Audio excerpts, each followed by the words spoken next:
Selamat sejahtera tuan-tuan dan puan-puan yang dikasihi. Pembersihan UMNO hampir sama dengan langkah PKR pada 2020, pecah pemimpin sendiri.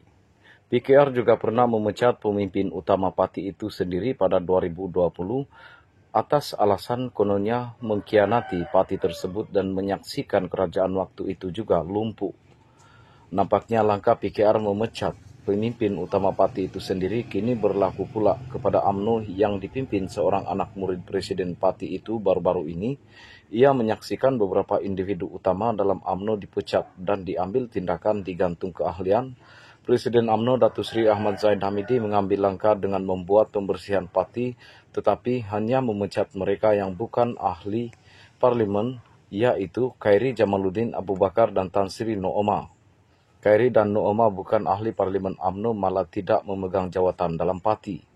Sementara ahli parlimen Samborong yang juga bekas naib presiden UMNO Datuk Seri Hisamuddin Husin hanya digantung parti tetapi tidak perlu dipecat. Persoalan timbul mengapa wujud dua layanan berbeza terhadap pemimpin UMNO yang dikenakan disiplin.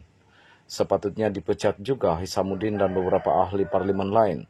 Zahid tidak akan berani untuk memecat mereka dalam UMNO yang berstatus ahli parlimen kerana sebenarnya takut kehilangan jawatan timbalan Perdana Menteri. Ia memandangkan jika dipecat pasti akan berkurangan lagi wakil rakyat Barisan Nasional BN dalam kerajaan campuran ketika ini. Walaupun hanya memenangi sedikit kerusi pada pilihan raya umum ke-15 di RU15 lalu, UMNO diberikan jawatan yang banyak dalam kerajaan, malah Datuk Seri Anwar Ibrahim sanggup mengenepikan prinsipnya apabila melantik anak murid sendiri sebagai timbalan Perdana Menteri walaupun terpelit dengan kes mahkamah. Pengorbanan Cigu kepada anak murid pastinya tidak akan dilupakan. Oleh sebab itu Zahid juga melakukan apa sahaja demi memastikan kerajaan campuran tersebut kekal mentadbir dengan apa cara sekalipun. Pembersihan yang dilakukan Zahid sebenarnya masih tidak cukup berani, kerana jika berani sudah pasti banyak lagi yang akan dipecat. Ia termasuk naib presiden Datuk Seri Ismail Sabri Yaakob dan ahli parlimen Simpang Renggam Datuk Seri Hasni Muhammad. Pemecatan dan tindakan penggantungan tersebut difahamkan dibuat kerana individu tersebut tidak berpuas hati dalam isu berhubungan keputusan UMNO tidak mempertandingkan dua jawatan tertinggi parti tersebut.